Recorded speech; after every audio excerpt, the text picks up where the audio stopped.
여호수아를 전체적으로 본다면 하나님께서 먼저 다 하신다, 이런 주제를 가지고 있는 것 같습니다. 어제도 봤듯이 계속해서 요단을 건너는 사건 어떻습니까? 제사장이 궤를 맨 그 발이 요단강에 들어섰을 때 요단강이 멈춰섭니다. 하나님이 하셨다는 거죠. 그래서 12돌을 요단강 안에 또 길갈에 기념비로 세우게 합니다. 하나님께서 이 모든 것들을 먼저 다 행하셨다는 거죠. 명령하시고 그대로 순종했을 때 하나님께서 그 모든 것들을 이루신 것들을 우리가 봅니다. 더 놀라운 것은 길갈에서 할례를 행하죠. 말도 안 되는 일입니다. 바로 여리고성이 바로 앞인데 할례를 행하면 최소 3, 4일간 움직일 수가 없는 거잖아요. 군인들이. 기습을 당하거나 전쟁의 어떤 양상으로 본다면 절대 해서는 안 되는 행동이죠. 기습당하면 다 전멸하는 거잖아요. 전쟁터인데 3, 4일간 움직일 수 없는 군인들이 말도 안 되는 거잖아요. 그런데 하나님께서 행하게 하십니다. 왜 그렇습니까? 할례라는 것은 언약이죠. 나는 너희의 하나님이 되고 너희는 내 백성이 되겠다. 하나님 나라의 백성이 되는 언약이기 때문에 굉장히 중요합니다. 이것을 다시 한번 확인을 시키시고 내가 너희의 왕이다. 내가 먼저 이 모든 것들을 행하겠다. 너희는 순종해라. 따라와라. 이 말씀이죠. 또한 할례 이후에 유월절을 지키잖아요. 유월절. 유월절도 역시 마찬가지입니다. 이스라엘 백성들이 한 것이 거의 없습니다. 그냥 어린 양의 피를 문설주에 바른 정도. 하나님께서 죽음을 패스 오버, 죽음을 지나가게 하시는 거잖아요. 문설주에 어린 양의 피가 발라져 있으면 모두가 살아납니다. 구원받습니다. 우리도 예수 그리스도를 믿을 때 한 것이 뭐 있습니까? 예수님이 나의 구세주십니다. 나의 구원자이십니다 하고 영접했을 뿐인데 이 땅에서도 우리가 살게 되었고 영원한 생명을 누리게 된 하나님께서 다 하신 겁니다. 오늘 여리고성 사건도 마찬가지입니다. 하나님께서 명령하셨고 그 명령에 순종했는데 그 순종한 게 너무 하찮은 겁니다. 전쟁을 하는 데 있어서 너무 하찮은 거잖아요. 나팔 불고 하루에 한 번씩 행진하고 일주일째는 새벽에 일어나서 7번이나 돌았으니까 많이 돌았습니다. 그런데 전쟁을 하는 입장에서는 뭐 칼싸움을 하는 것도 아니고 지금 당장 내가 죽음을 무릅쓰고 막 하는 게 아닙니다. 나중에 성이 무너졌다. 이 말은 성 위에 있는 군사들이 거의 다 죽었다는 의미입니다. 가서 전쟁할 것이 없었습니다. 그 모습을 보고 누가 감히 칼을 들고 창을 들고 이스라엘 사람들에게 야 싸우자 있겠습니까? 성 안에 있는 사람들 다 도망가기에 바빴습니다. 그냥 혼비백산한 거죠. 그냥 자연스럽게 다 진멸하고 그 성을 차지한 겁니다. 하나님께서 말씀하시고 그 말씀대로 순종했을 때 다 행하셨다는 것들을 우리가 금방 알 수가 있습니다. 그래서 오늘 6절부터도 그 이야기들을 쭉 하십니다. 실제로 이제 나팔을 불었다 이 이야기를 합니다. 그런데 나팔은 그 당시에도 두 가지 용도로 쓰였다고 합니다. 실제로. 그래서 요즘 뭐 이제 전쟁을 하면 다 무전기로 하잖아요. 공격! 어디 적이 있으니까 공격하라! 이렇게 하는데 그 당시에는 뭐 이 60만 대군, 한 100만 대군을 거느리는 데 있어서 뭔가 신호를 줘야 되잖아요. 그래서 나팔을 주로 사용하는데 나팔도 양각 나팔, 순양의 뿔 이렇게 좀 구부러져 있는 뿔 있잖아요. 그래서 부 소리가 나잖아요. 그런 양각 나팔을 사용한다든가 아니면 은나팔을 사용했다고 합니다. 은나팔은 뭐 빠빠라빠빠빠빠빠 여러분 아시죠? 최근에 이제 우리 요즘 현대에 사용하는 그런 은나팔 그 당시에도 사용했다고 하는데 근데 이 용도가 다릅니다. 양각 나팔 같은 경우는 희년 아니면 총회로 모일 때 사람들이 모일 때 씁니다. 희년이라는 것은 뭘 말합니까? 안식년. 안식년이 7째 된 해. 그러니까 50년째 희년을 선포합니다. 희년에서는 노예가 해방되고요. 채무가 면제됩니다. 이제까지 내가 뭐 돈을 빌렸다든가 토지를 빌렸다든가 다 면제가 됩니다. 그래서 다 원주인에게로 돌아가죠.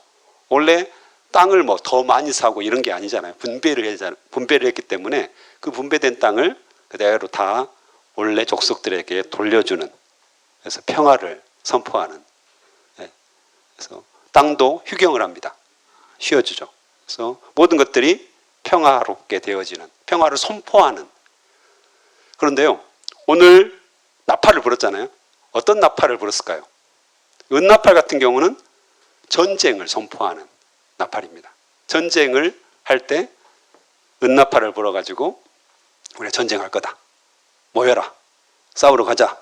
또 몇 번 부느냐에 따라서 공격을 한다든가 후퇴를 한다든가 이 신호를 주는 겁니다. 그러면 오늘 8절에 나팔을 부는데 이 나팔은 어떤 나팔일까요? 양각 나팔일까요? 은나팔일까요? 잘 이해가 안 되세요 지금? 자, 양각 나팔일까요? 은나팔일까요? 예, 은나팔이죠. 당연히 은나팔을 불어야죠. 지금 전쟁 중입니다. 여리고성을 공격해야 되는 직전이거든요 지금. 당연히 은나팔을 불어야 되는데 뭘 부르습니까? 예, 어제도 나왔고 오늘도 나중에 나오는데 양각 나팔을 붑니다. 아, 희한하죠. 그 이유가 뭘까요? 예, 평화를 선포한 겁니다. 이 땅에 사단의 통치, 죄악의 통치가 이제 지나가고 하나님의 통치, 하나님의 나라, 하나님의 평화, 하나님의 안식이 이 가나안 땅에 임했다. 이걸 선포하는 거죠. 전쟁에서 이기는 것이 아니라 하나님이 이미 평화를 선포하고 이 땅은 하나님의 나라가 되었다라는 것을 양각나팔을 통해서 지금 의미합니다. 그래서 계속 양각나팔을 붑니다. 그래서 이 땅이 하나님의 나라가 되었다. 이제는 더 이상 사탄의 지배, 죄의 지배, 싸움과 분열의 그 악한 것들이 다 사라지고 하나님께서 화목하게 하시고 평화를 주시고 안식을 주시고 이걸 선포하는 겁니다. 우리도 일상생활에서 이 양각나팔을 통해서 평화를 선포해야 된다는 생각들을 많이 합니다. 얼마 전에 저녁에 이제 저하고 아들하고 늦게 일이 있어가지고 뭐 엄청 늦은 건 아닙니다. 저녁이 조금 늦어졌죠. 그리고 아내는 다른 일이 있어서 밖에 있었고 우리 딸내미가 집에 있었습니다. 그래서 전화로 막 통화하다가 우리 몇 시에 들어갈 거다 뭔지 이런 이야기를 하고 딱 들어갔는데 밥이 안 차려져 있는 거예요. 센스가 없어요. 때로는 아이들이. 그래서 밥 좀 잘해라 이랬더니 발끈하는 거예요. 왜 명령어로 하냐 이거였어요. 딸내미는. 그래서 이제 막 아빠가 배고픈데 밥 좀 차려달라 말도 못하냐 막 이제 이래서 말싸움을 좀 했습니다. 저희가 말싸움을 막 하면서 그래 내가 차려 먹는다 해가지고 네. 결국 차려 먹었습니다. 근데 이제 마음속에는 그렇잖아요. 딸내미도 말 않고 방에 들어가 버렸고 그래서 이걸 어떻게 해야 되나 순간적으로 주님 지혜를 주십시오. 그래서 물론 그때 생각한 게 뭐 평화의 나팔을 불어야 되겠다 이건 아니었습니다. 그래서 이제 곰곰이 생각하다가 설거지를 하면서 설거지를 하려면 설거지 통에 젖은 것을 올려야 되잖아요. 근데 이제 마른 것이 있어서 원래 그 딸 담당이 그 설거지 통에 있는 마른 그릇들을 반찬 그릇 같은 걸 닫아가지고 다 정리하는 겁니다. 그래서 딸내미 불러가지고 설거지통에 있는 마른 그릇들 좀 정리해 주지 않겠니? 네, 명령을 하지 않고 권유형으로 해줬으면 좋겠다 고맙겠다 이렇게 했더니 씩 웃으면서 나와가지고 그걸 바로 하더라고요. 그러면서 오늘 본문하고도 연결이 된다라는 생각들을 했어요. 계속해서 내가 딸내미하고 싸우고 그 전쟁터를 만들면 안 되는 거잖아요. 더 싸움을 키우고 하지만 거기에 평화를 선포한 거잖아요. 화해를 선포하고 딸내미가 원하는 방식으로 해줌으로 말미암아서 평화가 찾아온 거죠. 그 후로 막 웃고 또 저한테 이야기하던데, 어쨌든 우리가 늘 갈등과 싸움과 우리 일상생활에 일어나는 일들이 늘 반복되잖아요. 실제로 이뿐이겠습니까? 수많은 일들이 우리 안에 있는 거잖아요. 그랬을 때 우리가 평화를 선포하고 하나님이 우리를 통치하신다, 죄악은 이미 올라갔다, 사탄의 지배는 끝났다, 내 안에 예수 그리스도가 살아계신다, 이걸 우리가 선포하는 겁니다. 그러므로 말미암아서 하나님의 나라가 임하는 거죠. 근데 우리가 생각보다 이것을 잘 못하는 경우가 많습니다. 저도 역시 마찬가지고요. 계속해서 죄에 매이는 거죠.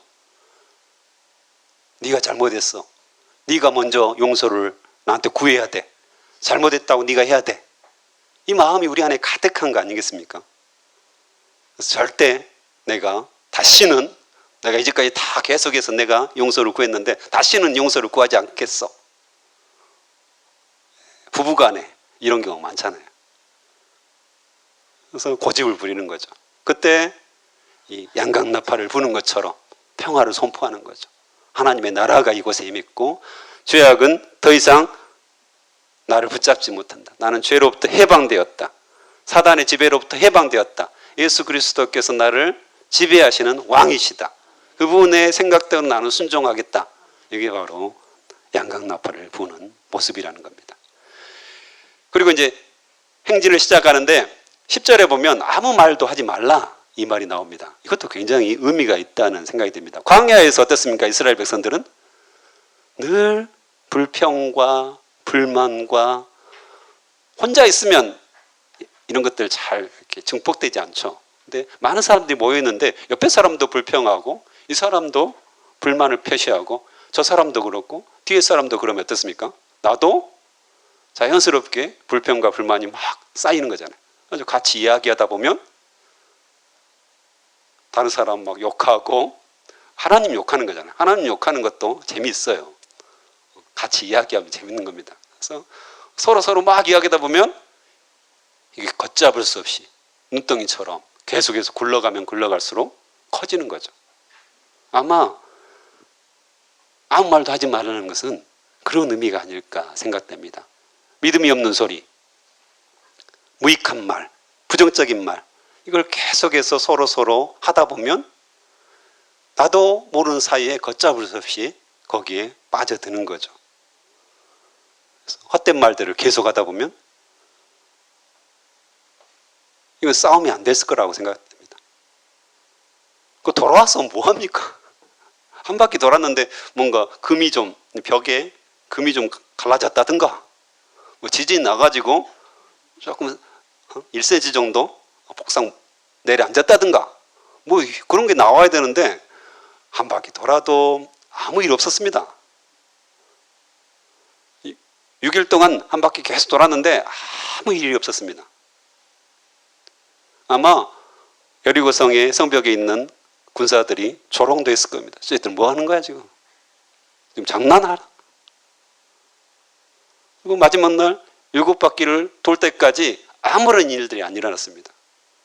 백성들이 불평과 불만이 충분히 쌓일 수 있었던 일이죠. 만약에 말을 하게 했다면 아마 한 바퀴 두 바퀴 돌고 나서 그만뒀을 것입니다. 돌아가자. 아무 일도 안 일어나더라. 이런 생각들, 부정적인 생각들이 가득했을 거라는 겁니다. 그래서 침묵하라. 명령할 때 고함을 지르라. 이렇게 이야기하죠. 그래서 16절, 17절 이때 또 나팔을 불잖아요. 그래서 나팔은 조금 전에 이야기했듯이 평화를 선포하고, 평화를 선포한다는 말은 하나님이 왕이십니다. 하나님이 이 땅을 다스리는 분입니다. 그 말은 뭔 말입니까? 하나님께 영광을 돌리는 거고요. 하나님을 찬양하는 겁니다.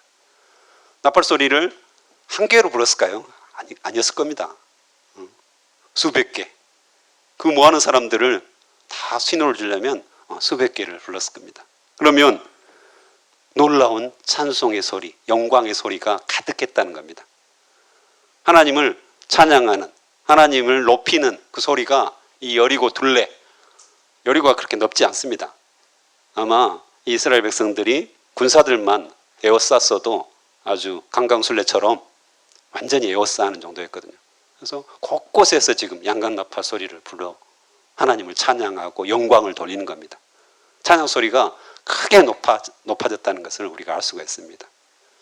우리가 하나님 나라를 선포하고 하나님의 인재, 하나님의 왕이심을 선포할 때 찬양은 굉장히 중요합니다.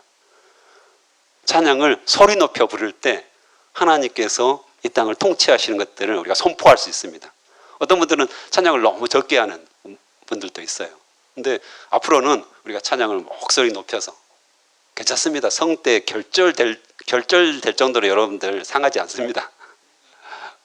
전문 찬양 사역자들이나 결절 걱정하시지 여러분들은 괜찮습니다. 소리 높여 불러도 그 다음날 금방 회복됩니다. 그래서 하나님을 찬양하고 선포하고 이 땅이 하나님의 나라입니다. 주님만이 이 땅을 다스리는 왕이십니다. 이것들을 선포하는, 요즘 주님만이 왕이십니다. 찬양 많이 하잖아요. 그런 찬양들을 부를 때 묵상하면서 내가 서 있는 이 땅, 나의 가정, 나의 직장, 나의 학교, 나 모두 하나님이 왕이십니다. 찬송을 부르는 그런 일들이 있었으면 좋겠습니다. 그 다음에 고함을 질렀다. 이것도 의미가 있습니다. 함성을 지르는 거죠. 소리를 지르는 거죠. 그래서 믿음의 고백을 하는 거잖아요. 하나님께서 말씀하셨고 고함을 치라 하시니까 고함을 엄청나게 함성을 지르면서 어땠을까요? 아주 대단했을 것 같아요. 거의 300만에 가까운 사람들이 고함을 지른 거거든요. 그러면서 하나님의 역사가 일어나는 거잖아요. 그래서 이 고함도 저는 기도로 표현하고 싶습니다. 믿음의 기도죠. 하나님의 순종하는 기도. 그래서 크게 소리 높여서 하나님께 기도한 것을 알 수가 있습니다. 침묵의 때가 있었고 또한 소리 높여서 하나님을 찬양하고 기도하며 힘써 목소리 키워서 주님, 물론 우리 안에 살아계신 분이 조용히 말한다고 못 들으시고 크게 말한다고 들으시는 분이 아닙니다. 하지만 우리가 믿음의 표현으로 힘써서 주님이 왕이십니다. 그래서 부르짖으며 기도하는 것도 매우 의미 있는 것입니다. 그리고 18절에 보면 바쳐진 것, 그렇죠? 첫 열매라고도 이야기도 하고요. 하나님께 바쳐졌으니까 모두 진멸하라고 이야기합니다. 진멸하다, 바친다. 같은 의미로 지금 쓰이고 있습니다. 하나님께 속해 있기 때문에, 하나님의 것이기 때문에 모든 것을 바치고 진멸하라고 이야기합니다. 그래서 거룩하게 만든다는 의미거든요. 이것도 이제 굉장히 일반 사람들이 보면 그러면 다 지금 전멸한 거잖아요. 가난한 사람들이 다 죽거든요. 현재적인 의미로 본다면 굉장히 비난받을 만한 일이잖아요. 근데 왜 그러셨을까? 하나님이 너무 잔인하지 않나? 이런 생각들을 하시는 분들이 종종 있습니다. 근데 조금 전에 가나안 땅은 하나님의 나라, 완전한 하나님의 나라가 되었다는 거죠. 그래서 거룩함, 죄로부터 분리된다는 의미입니다. 죄로부터 완전하게 깨끗한 땅, 하나님만이 왕이신 땅, 더 이상 사탄이 지배하지 않는 죄로부터 깨끗하고 거룩하고 구별된, 그래서 하나님께 완전히 드려진 땅. 그러면 뭘 진멸해야 됩니까? 죄악들, 죄성, 우리 안에 있는 모든 죄성들은 다 진멸해야 된다는 것을 의미합니다. 내가 하나님의 백성, 예수 그리스도께서 내 안에 살아계시다, 이 말은 우리가 죄를 진멸해야 되는 겁니다. 여전히 죄를 짓고 여전히 죄를 즐거워하면서 우리가 하나님 나라를 선포할 수 없고요. 내가 예수 그리스도를 믿는다고 떳떳하게 선포할 수 없다는 것입니다. 그래서 하나님께 속한 땅, 하나님께 속한 것, 이건 죄로부터 완전한 분리를 의미합니다. 그래서 우리가 늘 뭘 합니까? 회개합니다. 회개. 작은 것이라도 예수 그리스도를 잘 믿는 사람들의 특징, 성령 충만한 사람들의 특징은 뭡니까? 회개를 잘합니다. 아주 민감합니다. 아주 작은 것까지도 견딜 수가 없습니다. 작은 죄를 지으면 어떤 사람들은 죄를 많이 지은 사람들은 어떻습니까? 아무것도 아닙니다. 그런데 정말 예수 그리스도 안에서 깨어있는 사람들은 작은 죄, 작은 거짓말을 해도 굉장히 마음에 찔림이 있고 견딜 수가 없고 그걸 회개하고 고백하지 않으면 굉장히 어려운 그런 상태에 이릅니다. 그래서 우리가 진멸한다, 받쳐진 것이니까 모두 없애버린다, 이 말은 우리 안에 있는 죄, 이것들을 완전하게 없애는 것들을 의미합니다. 회개하는 것을 의미하죠. 죄는 또한 전염성이 있습니다. 자꾸 번져가죠. 가만히 놔두면 계속해서 번져갑니다. 내가 짓고 옆 사람들을 짓게 하고, 아나니아와 삽비라가 대표적인 죄의 전염성을 이야기합니다.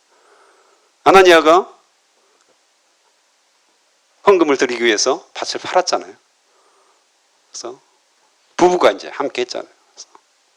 팔았는데 욕심이 생긴 거죠. 일단 팔고 나니까 돈이 들어오니까 이걸로 많은 것들 할 수 있는 거잖아요.